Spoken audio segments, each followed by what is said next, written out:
Vamos lá, galera, vamos lá fazer uma correção aqui do caderno de atividades. A nossa aula explicativa ela já estava disponível, né? Só estou repostando ela. Hoje é só a correção do caderno de atividades, né? Até porque já tem explicação do conteúdo, né? Do mesmo. Vamos lá, pessoal. Brasil, Primeira República, página 6 do caderno de atividades. Vamos lá. Exercício 1, pessoal. Quais as principais diferenças da teoria entre um sistema de governo monárquico e um sistema de governo republicano? Pessoal, pergunta básica, né? A monarquia é um regime de governo tradicionalmente hereditário, né? Que passa de pai para filho. E o cargo do governo é vitalício. Agora, uma presidência, uma república, né? Subentende-se que o governante ele vai ser eleito, né?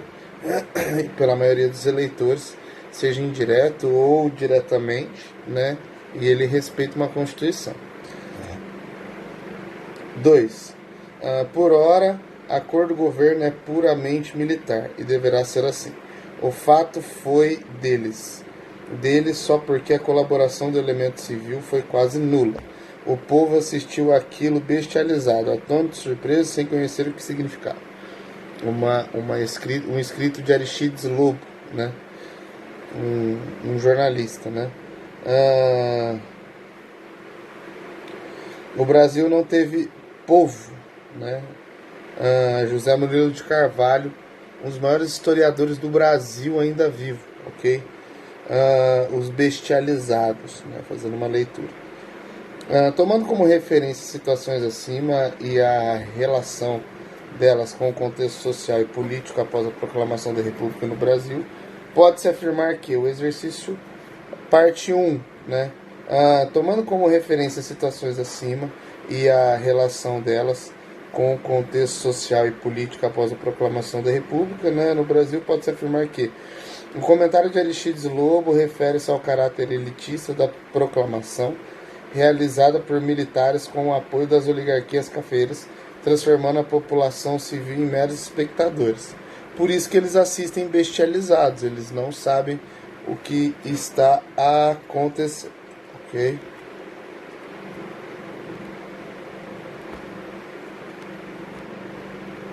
Certo? Dá uma limpadinha aqui na câmera. Aí,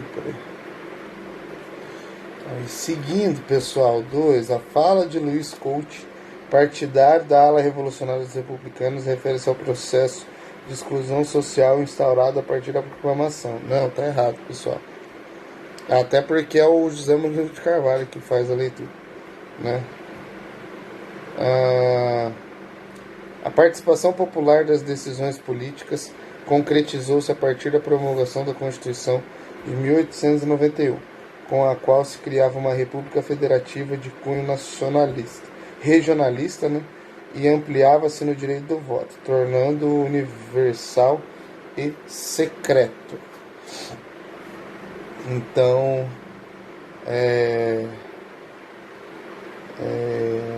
errado também. 4. A mentalidade positivista assumida pelos oficiais do Exército em defesa da modernização a ser promovida pela República tinha como perspectiva a instalação de um regime que superasse o atraso mantido pelo Império e promovesse a ordem para viabilizar o progresso capitalista. Pessoal, está correto. Então, a alternativa correta é a alternativa B. Ok? Vamos lá. 3. A Primeira República do Brasil iniciou com um golpe militar que derrubou a monarquia. Depois de alguns anos de profundas crises, o novo regime foi consolidado. A esse respeito, considere as afirmações abaixo. 1. A figura muito comum no período é a do coronel, geralmente um dos grandes proprietários rurais do município, interioranos, o qual controlava a parte da população local que apoiava as lutas políticas. Correto. 2. Com ampla autonomia permitida pela Constituição de 1891, estados mais ricos e populosos e com a economia integrada ao mercado acabaram impondo seus interesses ao restante do país, que é o caso da República do Café com Leite, né? São Paulo e Minas, eles acabam governando aí o cenário político. Então a alternativa correta, pessoal, alternativa C, tá? Porque a terceira tá errada, tá?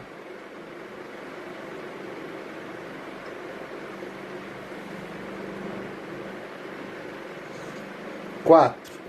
Sobre a economia brasileira durante o período da República é possível destacar os seguintes elementos. Alternativa correta, pessoal, alternativa B, ok? Investimentos britânicos no setor de serviços de produção de bens primários para exportação. 5.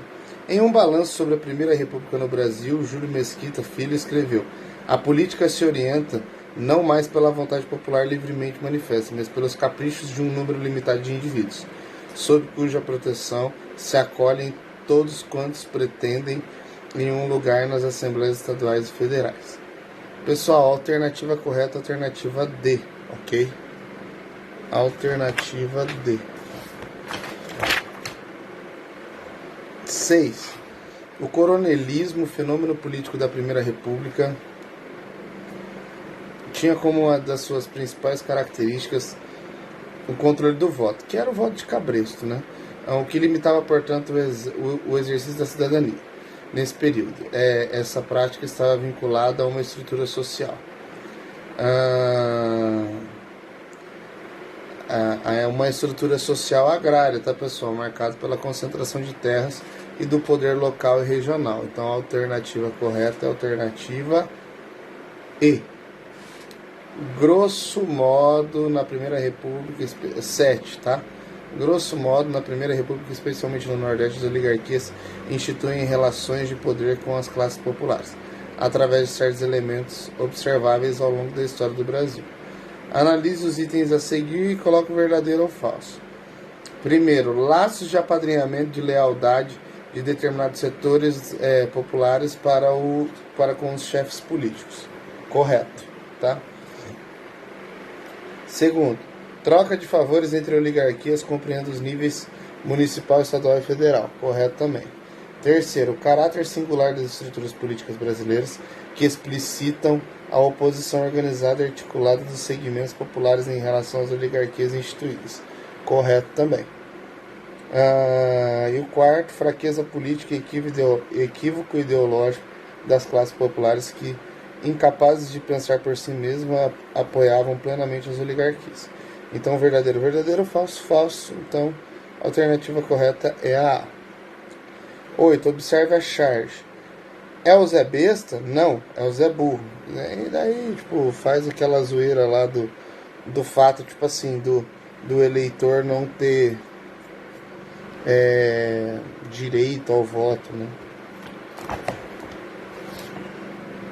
A ilustração refere-se, né, à prática dos grupos oligárquicos que controlavam de perto o voto de seus dependentes e agregados. Então, a alternativa correta é a alternativa B. Okay? 9. A Primeira República foi cenário de dois grandes movimentos populares rurais contra a concentração de terras. A miséria e o excesso de poder dos grandes fazendeiros. Esses movimentos tinham características messiânicas e eram liderados por beatos, tipo Antônio Conselheiro, Zé Maria e tal. Que movimentos que foram esses? Pessoal, Guerra de Canudos, sob a liderança de Antônio Conselheiro, e Guerra do Contestado, que tinha como líder José Maria. Então a alternativa correta é a C. 10.